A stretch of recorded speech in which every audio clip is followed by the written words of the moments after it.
అస్సలాముఅలైకుం వరహ్మతుల్లాహి వబరకాతుహు. అనంత కరుణామయుడు, అపార కృపాశీలుడు అయిన అల్లాహ్ పేరుతో. నేను Abdul Musavvir, CIO student, Indiranagar unit, Khammam. CIO అంటే చిల్డ్రన్స్ ఇస్లామిక్ ఆర్గనైజేషన్. సిఐఓ ఒక పిల్లల విభాగం.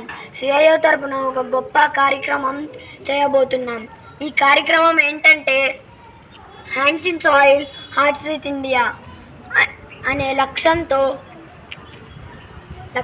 పర్యావరణ పరిరక్షణలో అతి ముఖ్యమైన చెట్లు నాటడం అనే డ్రైవ్ను మొదలు పెడుతున్నాము. ఈ డ్రైవ్ 25 జూన్ టు 25 జూలై వరకు సాగుతుంది. ఈ డ్రైవ్లో మేము 1 మిలియన్ ట్రీస్ నాటాలని లక్ష్యాన్ని పెట్టుకున్నాము. ఈ డ్రైవ్లో మేము స్కూల్స్, హాస్పిటల్స్, కాలేజెస్లో వెళ్ళి చెట్లు నాటుతాము.